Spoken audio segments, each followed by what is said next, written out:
Oke, di video kali ini saya ingin memberikan sedikit review match untuk pertandingan dari PSS Sleman dengan Persik Kediri, di mana kedua tim harus berbagi 1 poin ya, karena hasil akhirnya 2 sama.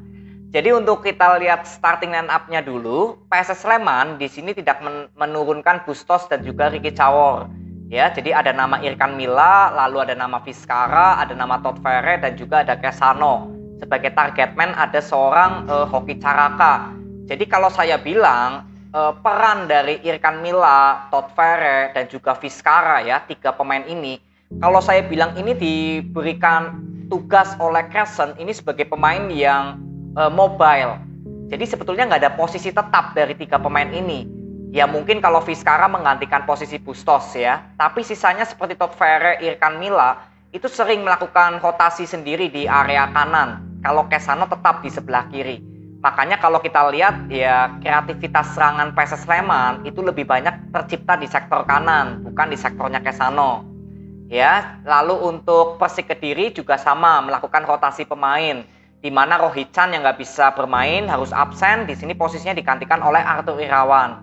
Nah ini juga saya berapa kali sudah bilang ya, ketika Arthur Irawan bermain, ya pasti Persik Kediri menurunkan 2 gelandang bertahan. Di sini ada nama Adi Eko ya, lalu Bayu Otto sebagai box to box, Renan Silva sebagai ya gelandang serang sebetulnya. Jadi Persik Kediri ya gak bermain dengan striker murni ya. Ya mungkin Flavio dan Supriyadi ya seringkali lebih masuk ke dalam. Tapi kalau dilihat selama 45 menit babak pertama, ya memang Persik Kediri gak ada striker murni. Flavio lebih ke kiri, Supriyadi lebih ke kanan. Begitu sampai depan ya kalian bisa lihat lah betapa sulitnya Persik Kediri bermain tanpa ada striker. Ya, jadi artinya untuk PSS Sleman dengan starting line up seperti ini hanya mengubah gaya permainan dan juga pemain. Tapi filosofi permainan itu nggak berubah. Kalau Persik Kediri dengan bergantinya formasi dan pemain, artinya filosofinya harus berubah karena Persik Kediri nggak memainkan striker murni. Nah, apa yang kalian lihat dengan permainan Persik Kediri yang tidak ada striker murni dan bagaimana dengan filosofinya? Nah, ini saya ingin jelaskan dari babak pertama dulu. Ya, dari babak pertama, PSS Sleman sudah berapa kali bisa melakukan kreativitas serangan. Berapa kali sentuh-sentuhan bola cepat, passing-passing pendek cepat, ini terlihat. Walaupun memang juga berapa kali belum terlalu efektif ya. Banyak sekali kehilangan bola lah. Jadi untuk momen melakukan bola possession ini berapa kali cepat hilang bolanya. Kalau Persik Kediri ini justru ya kalau boleh saya bilang lebih parah lagi. Berapa kali sulit untuk melakukan sentuhan-sentuhan bola karena banyak sekali pemain yang lebih cenderung bertahan. Ketika membangun serangan, kalian bisa lihat ya Persik Kediri hanya mengandalkan passing-passing terupas kepada Flavio dan Supriyadi. Tapi begitu sampai depan ya penyerangan Persik Kediri ke pertahanan PSS Sleman, ya kalau bola nggak hilang, ya pelanggaran. Paling ini ada 1 peluang emas dari Adi Eko yang bisa melakukan shoot. Yaitu saya bilang pas momennya Persik Kediri cepat untuk naik ke atas transisinya. Tapi selebihnya hampir jarang lagi terlihat transisi pemain tengah Persik Kediri bisa sampai depan. Ini sangat terlihat ya kalau filosofi permainan Persik Kediri saya bilang belum berjalan sistemnya. Ya, dan di sini akhirnya Hoki Caraka sebetulnya ada 1 gol yang dianulir ya. Itu saya nggak tahu posisinya offside atau onside. Karena saya lihat di replay dari televisi juga nggak penuh ya. Sempat kepotong. Jadi saya nggak tahu itu posisinya onside atau offside. Tapi artinya sudah ada pertanda kalau memang pemain tengah Persik Kediri masih banyak sekali melakukan blunder-blunder. Ya saya jujur melihat perform dari Anderson dan Hamra. Saya jujur akui cukup baik sebetulnya. Ketenangan 2 pemain ini sangat baik. Tapi ya namanya seorang bertahan kalau terus-terusan pemain tengah dan wingback kiri kanannya banyak blunder, ya otomatis kecolongan juga. Ya ini gol pertama dari Hamisi ya memang ada sedikit miskomunikasi ya antara bola ini diberhentikan wasit atau enggak. Tapi selama wasit belum meniup fluid ya, karena kan posisi Renan Silva terjatuh ya, dan di sini Hamisi yang melakukan overlap ke depan, ya ada waktu sepersekian detik ya pemain Persik Kediri sempat kebingungan gitu, bola ini berhenti apa enggak nih, dilanjutkan apa enggak, dan ternyata tetap dilanjutkan. Ya cover kepada Hamisi ya sudah hampir ditutup oleh Arthur, Tapi ya Hamisi lebih cepat untuk melakukan shoot ya, dan di situ sempat terjadi deflection dari badannya Hambra kalau nggak salah. Jadi Diki Yusron sebetulnya sudah menebak ya arah bola dari Hamisi, dan saya kira kalau nggak kena deflection juga itu bola nggak terlalu sulit ya untuk dibendung oleh Diki Yusron. Tapi karena terkena deflection, arah bola belok ya, Diki Yusron juga sudah mati kutu ya. Namanya kiper kalau sudah terkena deflection kan rata-rata mati kutu. Jadi ini bukan sepenuhnya disalahkan kepada Diki Yusron ya dari gol pertama PSS Sleman. Nah, lalu ya permainan sebetulnya masih tetap sama ya. PSS Sleman masih terlihat filosofi permainannya ya, terlihat lah passing-passingnya cepat, berapa kali kerjasama pemain tengah dan depan terlihat. Tapi kalau Persik Kediri sebetulnya nggak ada filosofi permainan. Permainan cenderung monoton, ya mungkin karena tidak adanya seorang striker murni. Jadi aliran-aliran bola Persik Kediri ya memang mudah ditebak. Kreativitas dari sektor tengah juga nggak hidup. Bayu Otto juga berapa kali ya menurut saya performnya lagi down ini ya. Seperti nggak lagi perform banget. Kalian pasti tahu lah performnya Bayu Otto seperti apa biasanya. Nah menurut saya di pertandingan ini nggak terlalu on fire banget. Jadi ya memang permainan Persik Kediri kalau boleh saya bilang ya cukup monoton gitu. Ya, tapi di sini Flavio bisa menyamakan kedudukan menjadi satu sama melalui headingan, itu assist dari Renan Silva. Ya, lalu kita masuk di babak kedua. Di babak kedua permainan tetap sama ya. Sebetulnya di pertandingan ini nggak terlalu banyak yang saya bisa evaluasi. Intinya PSS Sleman tetap bisa bermain dengan filosofinya. Sedangkan Persik Kediri ya walaupun sudah memainkan MK Nafi, memainkan Yohanes Pahabol, Fitari Ridwan juga bermain, tapi skema permainan Persik Kediri ini belum terlihat berjalan. Penampilan Silman Lingbo, Yusuf ini juga seperti belum perform, apalagi Supriyadi. Supriyadi ini sangat berbeda jauh ketika masih membela Persebaya. Di Persebaya, Supriyadi ini masih memainkan visi permainannya, gak hanya mengandalkan otot. Tapi ketika di Persik Kediri kok saya melihat justru seperti Supriyadi ini berbeda. Standarnya ini justru menurun kalau saya bilang. Nah ini kembali lagi peran dari seorang pelatih.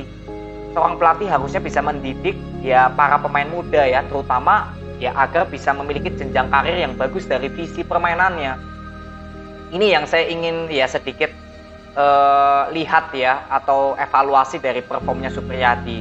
Jadi sudah terlihat kalau Persik Kediri dari ya perform pemain juga ada beberapa pemain yang nggak perform, lalu formasinya juga dari awal gak mendukung dari skema permainan. Lalu ketika Persik Kediri sudah memainkan MK Nafi sebagai striker murni, tapi skemanya juga nggak berjalan maksimal. Walaupun di sini Flavio bisa mencuri gol ya, itu assist dari Renan Silva juga.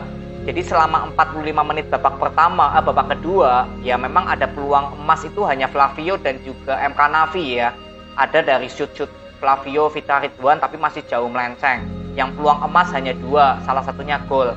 Sedangkan dari PSS Sleman ini banyak sekali peluang, dari kena tiangnya Ricky Cawor, lalu Ayub ya kalau nggak salah, lalu ada offset juga 2 kali ya dari Hoki Caraka ini dua-duanya. Jadi ada 3 nih total Hoki Caraka kena offset.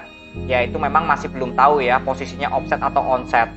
Ya intinya kalau peluang-peluang ini terlihat memang PSS Sleman yang sistemnya sudah berjalan, makanya peluangnya lebih banyak daripada Persik Kediri. Tapi Persik Kediri juga saya pernah bilang kekuatannya yaitu chemistry pemain depannya cukup bagus. Kalau kalian ingin lihat permainan Persik Kediri bisa lebih bagus lagi, ya pelatih harus memiliki filosofi yang jelas. Ya kalian bisa lihatlah gol-gol yang tercipta dari Persik Kediri. Ya kapan Persik Kediri bisa menciptakan gol dari kreativitas skema permainan yang bagus. Kalian bisa lihat kapan pertandingan apa lawan apa gitu yang Persik Kediri menciptakan gol dari kreativitas serangan. Hampir terlihat sangat minim karena nggak mengandalkan skema permainan, lebih mengandalkan chemistry dari pemain-pemain depan Persik Kediri. Jadi ketika nanti contohnya di pertandingan ini tidak ada Rohichan, ya terlihat kalau permainan Persik Kediri seperti sudah berubah. Karena ya kalau saya bilang terus mengandalkan chemistry juga nggak baik. Tetap skema permainan harus menjadi patokan utama dari Rospite. Filosofinya apa? Kesimpulan saya sedikit untuk Persik Kediri ya dengan Rospite. Saya bilang dari Javier Roca, Divaldo Alves, Rospite yang benar-benar nggak terlihat ada filosofi, ini hanya Rospite. Yang membuat pertama kali saya suka Persik Kediri pasti kalian tahu ya, pada saat Persik Kediri lawan Persib.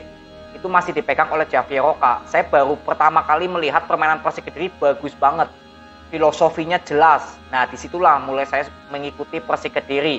PSS Sleman juga sama. Ketika dilatih oleh Coach Seto, saya juga melihat, ternyata filosofi permainan PSS Sleman ini bagus. Makanya saya menyukai sekali permainan dari Coach Seto dan Javier Roca pada saat itu. Tambah Aji Santoso sama. Ini 3 pelatih top yang saya bilang dengan filosofi permainan yang jelas di 2 musim lalu. Ya, lalu Divaldo Alves juga sama. Walaupun sempat ada keraguan ya dari kalian di awal-awal, tapi saya tetap dukung Divaldo Alves karena progresnya terlihat. Di situ masih ada yang nggak yakin dengan Divaldo Alves. Saya masih ingat dari komentar-komentar kalian. Tapi ya is okay, dan ternyata terbukti ya dengan filosofi Divaldo Alves yang lebih bermain cepat. Ya memang terbukti Persik Kediri 9 pertandingan tanpa terkalahkan di musim lalu. Sedangkan untuk Rospide ini dari berapa pertandingan berarti ini? 17 ya kalau nggak salah. Dari 16 pertandingan sama sekali nggak terlihat filosofinya apa yang diinginkan oleh Rospide. Saya jujur lebih melihat chemistry pemain Persik Kediri aja. Karena memang salah satu kekuatan Persik Kediri di musim ini daripada tim-tim lain ya, itu mempertahankan pemain-pemain yang dipakai di musim lalu.